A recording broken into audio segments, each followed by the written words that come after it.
Hello viewers, অচেতনতার free coaching চ্যানেলে তোমাদের সকলকে স্বাগত জানাই। আজকের এই ভিডিওতে তোমরা যারা ক্লাস 11 এ পড়ছো অর্থাৎ একাদশ শ্রেণীতে সেকেন্ড সেমিস্টারে তোমাদের ইতিহাস সাবজেক্টের তৃতীয় অধ্যায়ের একটি ইম্পর্টেন্ট প্রশ্ন, ডাইনি বিদ্যা। এই ডাইনি বিদ্যা নিয়ে বিস্তারিত আলোচনা করব এবং আলোচনা শেষে এর উত্তরপত্র তোমাদের সামনে তুলে ধরবো। এর আগের ভিডিওতে এই চ্যাপ্টার থেকে জাদু বিদ্যা বা ম্যাজিক বলতে কি বোঝায় সে প্রশ্নের উত্তর আমি এর আগের ভিডিওতে দিয়েছি। এই ভিডিও ডেসক্রিপশন বক্সে তোমরা তার লিঙ্ক পেয়ে যাবে, তোমরা অবশ্যই ভিডিওটি দেখে নিও। আজকের ক্লাসের মূল আলোচনার বিষয় কি আমরা একবার বোর্ডে দেখে নিই। একাদশ শ্রেণী সেকেন্ড সেমিস্টার ইতিহাস, মধ্যযুগে ইউরোপে ডাইনি বিদ্যা। তা ডাইনি বিদ্যাটা কি?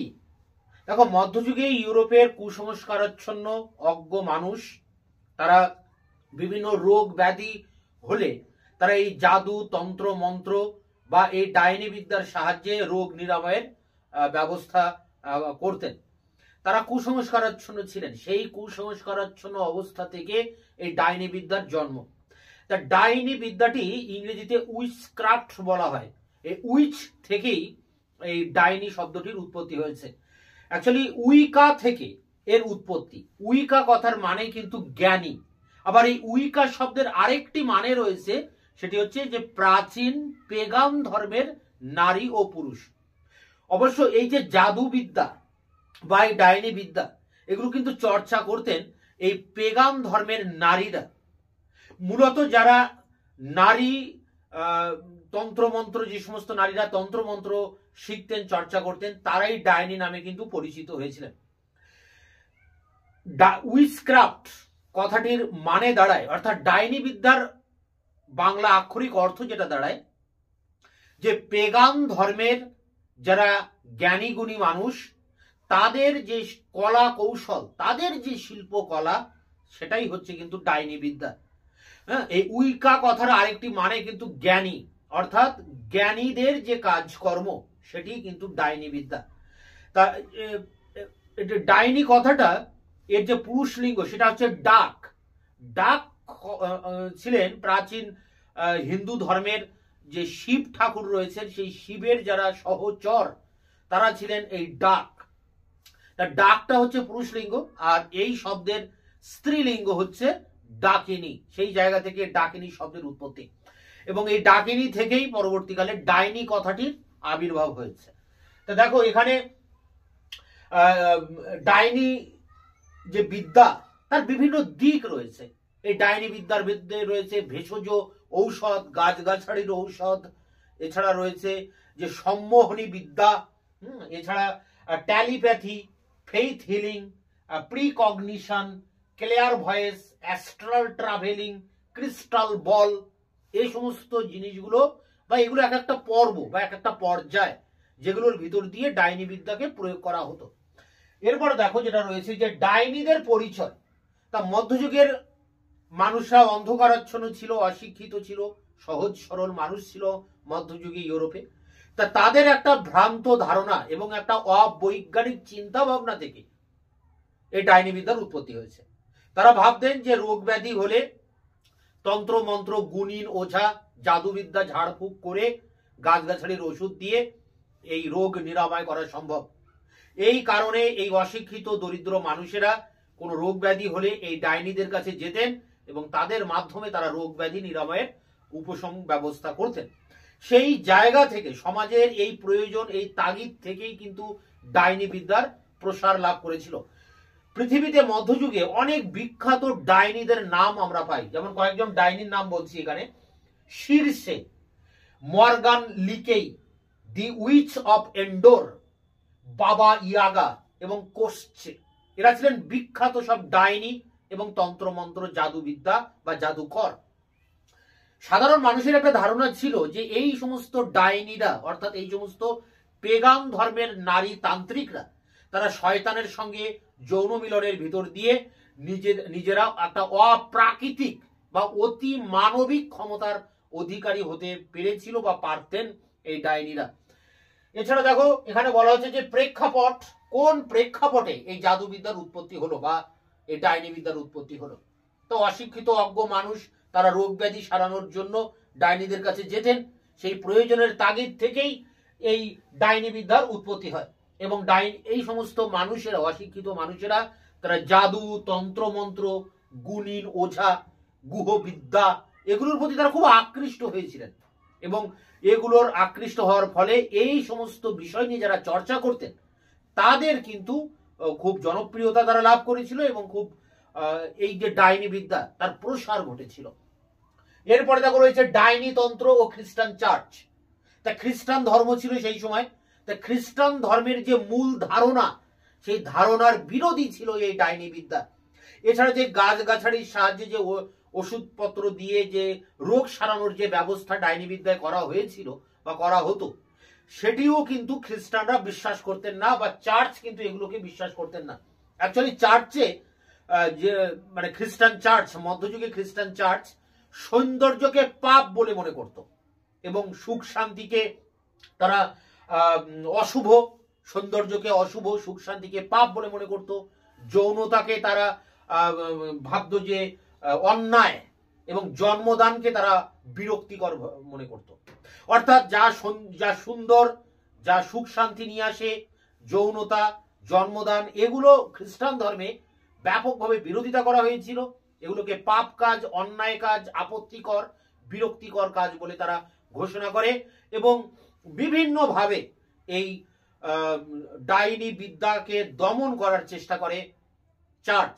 চার্চের যে পোপ রয়েছে, ধর্মগুরু পোপ, খ্রিস্টান ধর্মের পোপ এবং এক একটা প্রদেশের যিনি বিশপ থাকতেন, ধর্মের প্রধান বিশপ, এই পোপেরা এবং বিশপেরা মিলে বা তাদের উস্কানিতে এই ডাইনি বিদ্যা নিয়ে যারা চর্চা করতেন, যে সমস্ত পেগান নারীরা, তাদেরকে খুঁজে খুঁজে শনাক্ত করে তাদেরকে পুড়িয়ে মারা শুরু হয়। ইউরোপে এই সময় প্রায় 10,000 নারীকে পুড়িয়ে মারা হয়েছিল ডাইনি সন্দেহে। এটা সম্পূর্ণ একটা ভ্রান্ত ধারণার বশবর্তী হয়ে এইভাবে মানুষকে পুড়িয়ে মেরেছিল খ্রিস্টান চার্চ। এছাড়া এই টোটাল এই ডাইনি বিদ্যা ছিল নারী কেন্দ্রিক একটা বিদ্যা।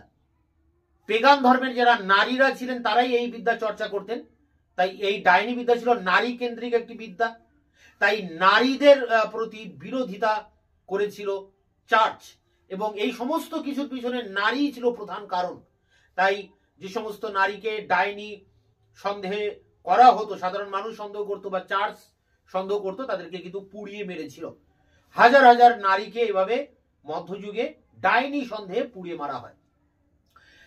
এখন যে সমস্ত আধুনিক সভ্যতার দেশ বলে আমরা জানি, England, France, Germany, Norway, Sweden, এই সমস্ত দেশগুলিতে এক সময় এই ডাইনি অপবাদ দিয়ে বহু নারীকে কিন্তু হত্যা করা হয়। তা যাই হোক, এবার দেখো যে ডাইনিদের শাস্তিদান ও হত্যা। তা ডাইনিদের শাস্তি বলতে তাদেরকে পুড়িয়ে মারা, জীবন্ত পুড়িয়ে মারা হতো তাদেরকে। এবং এই ডাইনি বিদ্যার যাতে প্রসার না ঘটে তার জন্য অনেক আইন জারি করা হয়। যেমন কয়েকটা আইনের নাম আমি এখানে বলছি। বুল সুপ্রিম ডেসি ড্রান্টেস, বুল সুপ্রিম ডেসি ড্রান্টেস, 1484 সালে এই আইনটা পাশ করা হয়। এছাড়া স্কটিশ উইচক্রাফট অ্যাক্ট পাশ করা হয়। এই স্কটিশ উইচক্রাফট অ্যাক্টে বলা হয় যে রোগ ব্যাধি সারানোর জন্য যে সমস্ত মানুষ ডাইনিদের কাছে যাবে তারাও সমানভাবে অপরাধী, তারাও ডাইনিদের সহযোগী।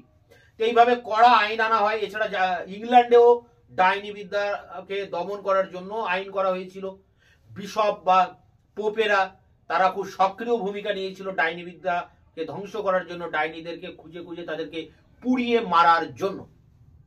এবং এই সমস্ত কিছুর পিছনে একটা মূল লক্ষ্য ছিল, ডাইনি বিদ্যাকে ধ্বংস করার পিছনে একটা মূল লক্ষ্য ছিল যে প্রাচীন যে পেগান ধর্ম ছিল, খ্রিস্টান ধর্মের অপোজিট, সেই পেগান ধর্ম সংস্কৃতিকে ধ্বংস করে দেওয়া। তা কিছুদিনের জন্য হলেও ইউরোপে এই ডাইনি বিদ্যা ব্যাপকভাবে প্রসার লাভ করে। সাধারণ অশিক্ষিত, দরিদ্র, নিরক্ষর, অজ্ঞ, কুসংস্কারাচ্ছন্ন মানুষের মনে দারুণভাবে পাকাপাকিভাবে গেড়ে বসে এই ডাইনি বিদ্যা। তবে এই ডাইনি বিদ্যা থেকেও কিন্তু মানুষ মুক্তির পথ খুঁজেছিল একটা সময়, এবং সেই মুক্তির পথ খুঁজতে গিয়ে আবির্ভাব ঘটে ধর্ম সংস্কার আন্দোলন। ধর্ম সংস্কার আন্দোলনের ভিতর দিয়ে, যেটা মার্টিন লুথারের নেতৃত্বে হয়, সেই ধর্ম সংস্কার আন্দোলনের ভিতর দিয়ে মানুষ এই ডাইনি বিদ্যার হাত থেকে রেহাই পেয়েছিল মধ্যযুগীয় ইউরোপে। তা এই ছিল সংক্ষিপ্ত আলোচনা। এই ডাইনি বিদ্যার উপরে যে অ্যান্সার রয়েছে সেই উত্তর নিয়ে আমি এবার অন স্ক্রিনে তোমাদের সামনে আলোচনা করছি। একাদশ শ্রেণী ইতিহাস সেকেন্ড সেম। মধ্যযুগে ইউরোপের ডাইনি বিদ্যা বা ডাইনি বিদ্যা থেকে সামাজিক মুক্তির ইতিহাস বর্ণনা করো। মার্কস 4 বা এটা 8 নম্বরের জন্য লিখতে পারো। দেখো উত্তরটি যেভাবে লিখবে, মধ্যযুগের ইউরোপে একটি প্রধান সামাজিক কুপ্রথা ছিল উইচক্রাফট অর্থাৎ ডাইনি বিদ্যা। 15 শতক থেকেই ইউরোপের বিভিন্ন অঞ্চলে ডাইনি, জাদুবিদ্যা, প্রেত সিদ্ধদের অলৌকিক ক্ষমতা ইউরোপবাসীর প্রতিদিনের জীবনে প্রভাব ফেলতে শুরু করেছিল। এরপরে দেখো রয়েছে ডাইনি বিদ্যা। ইংরেজি উইচ বা ডাইনি শব্দটি উদ্ভূত হয়েছে উইকা শব্দ থেকে। উইকা শব্দের অর্থ জ্ঞানী। উইকা শব্দটির অন্য অর্থ হলো প্রাচীন পেগান ধর্মের উপাসক নারী ও পুরুষ। উইকা পরিভাষায় উইচক্রাফটের অর্থ হলো জ্ঞানীদের শিল্প কৌশল। অপরদিকে ডাক হলো হিন্দু পুরাণের দেবতা শিব ঠাকুরের পিশাচ অনুচর। ডাক শব্দের স্ত্রীলিঙ্গ ডাকিনী থেকেই বাংলায় ডাইনি শব্দের উৎপত্তি ঘটেছে। পেগান ধর্মের অন্তর্গত উইকান ধর্ম ছিল অনেক পুরনো একটি ধর্ম।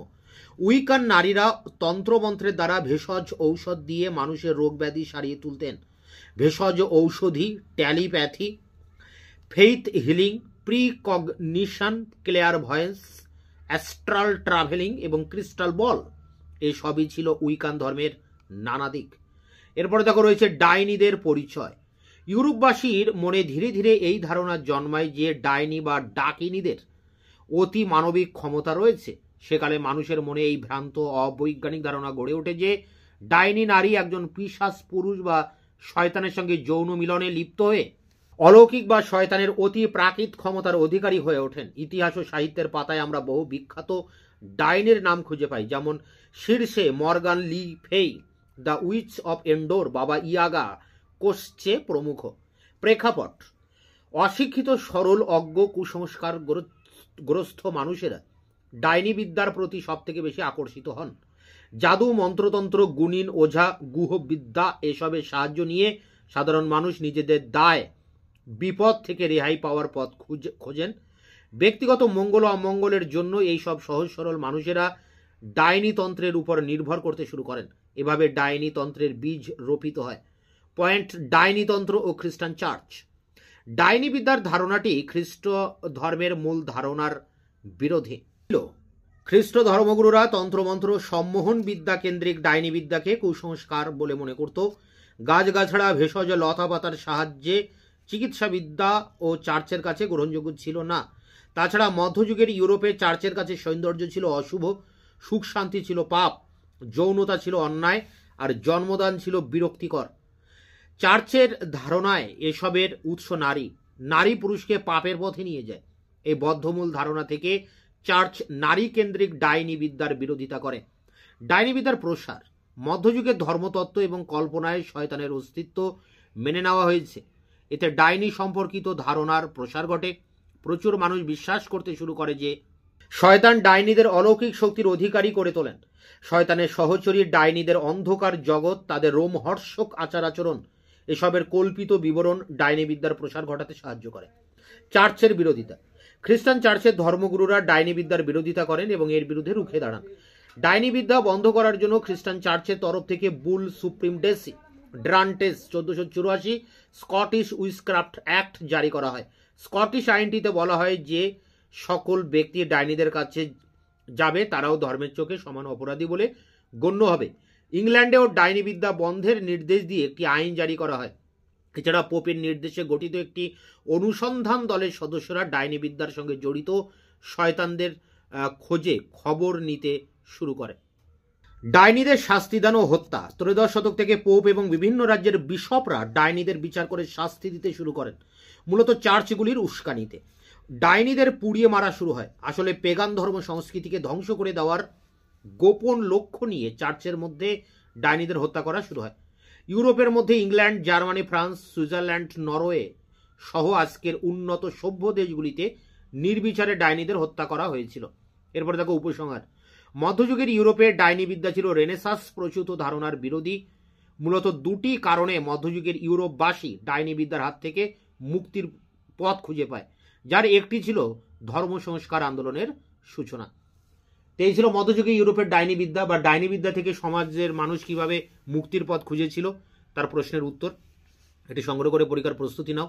দেখা হচ্ছে অন্য কোনো ভিডিও ক্লাসে। ততক্ষণে চ্যানেলকে সাবস্ক্রাইব করে রাখবে, বন্ধুদের কাছে শেয়ার করবে এবং ভিডিওটি ভালো লাগলে অবশ্যই একটা লাইক দেবে।